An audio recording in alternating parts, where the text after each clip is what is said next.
decisions are emotionally driven. Yeah. Okay.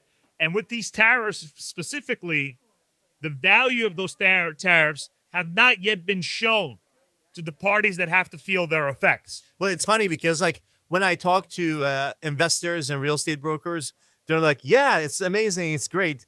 And here I am talking to a bankruptcy attorney and he's telling me like, no, the shit is coming. Be Exactly. prepared for the maturity.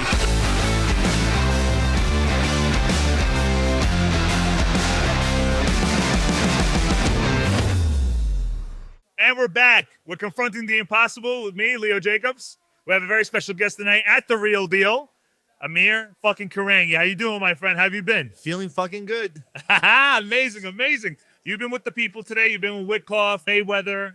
Tell me how. The mayor of New York. The mayor of New York. Oh my goodness, yes, Mr. Eric Adams. How's everybody feeling? What is everybody doing? And what's the real estate sentiment? Tell me. That's a loaded question. Yes, it is. That's what we do here. Well, you know, there seems to be a vibrancy in the market. I feel like the tariffs haven't been fully realized yet, and at least people are not seeing the impacts of it. But so far, the people that we're talking to, they haven't seen any sort of changes or anything happening to their businesses. So in legal, we call that the in-between synapse response. That means that when you're traveling, when your thoughts are traveling between one nerve to another, when you're in between, there's no action. Right now, everybody's in the state of shock, in my opinion. Okay, Right. And that momentum, okay, hasn't hit the other side. Okay, but when it is going to hit the other side, I think anything with market should travel at least 90 days out. At least 90 days out. And we'll return again to another podcast between you and I sometime July, August. And you're gonna see and you're gonna feel the pain. So you feel like it's going to be a delayed reaction. It is a delayed reaction. And the reason it's a delayed reaction is because of people's emotions.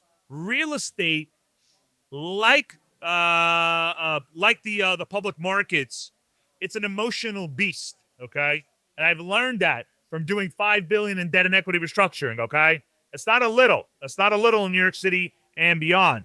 And what I found is that decisions are emotionally driven. Yeah. Okay. And with these tariffs specifically, the value of those tariffs have not yet been shown to the parties that have to feel their effects. Well, it's funny because like when I talk to investors and real estate brokers, they're like, yeah, it's amazing. It's great. And here I am talking to a bankruptcy attorney and he's telling me like, no, the shit is coming. Be Exactly. prepared for the maturity. You know, like they talked about that commercial maturity. Yes, a lot of stuff happened, but it wasn't the $1 trillion, or we haven't seen that yet, or is that yet to come, you think? So that's coming in waves. But what you have not seen, and which is a reportable item, and I'm going to report it here right now, is the transfer of equity interests that are not being reported. What the Real Deal reports on a lot, and if they have an inside track, of course, is they report a lot about foreclosures occurring. Yeah. But did you ever think about what the consequences of those foreclosure, how that came to be? It came to be because someone died. It came to me because there was a partnership dispute. It came to me because they couldn't pay their bills. But there's a cause for that. And that's what's not being reported. What's not being reported is the equity transfers that are happening on a probably $1 billion scale, Right. to which is causing these foreclosures. Because remember, foreclosures are a beast of debt instrument, not equity instruments. And right now is going to be the beginning of equity dismay. You know what equity dismay is? It's business disputes. It's real estate disputes among LPs, GPs, those individuals that have been on the sidelines waiting for their cousin, their mother, their brother, their sister, their friend they knew for 30 years. And they're like, yo, where the fuck is the money? Where? So the fuck you pay me is coming. Yeah. You follow what I'm saying? Well, yeah, I mean, you know that business better than I would, so it's interesting to hear it, but it sounds good. Yeah. How about what's happening with you and the people that you were speaking with? What is Witkoff saying? What's going on with there? Well, Witkoff is pretty much outside of the real estate world right now, and he's very happy about it. And he's built enough of a fortune for himself where he could just step back, let other people manage it. But his focus is now mostly on cryptocurrencies. Like you said, most of their focus outside of the developments they have now is to start the World Liberty Coin, which they're doing with the Trumps. So the Trump family and the Witkoffs, they're starting the World Liberty Coin. And the way they were saying it is that, look, instead of going through entitlements, dealing with municipalities and all this stuff, we just rather invest in cryptos and be in that market. The returns can be better. I feel like cryptocurrency does need regulations, though. I mean, Is that you have the president's family who's doing this, and he's like moving along with whatever he wants. I think, and theirs is a stable coin, so it's directly connected to the currency. So there is some stability in it, and it's a bit more regulated. It's not a meme coin, but it's just interesting to see it where people are like, why am I going to deal with all this bullshit and go through all these entitlements if you have money where you could see these big fluctuations happen?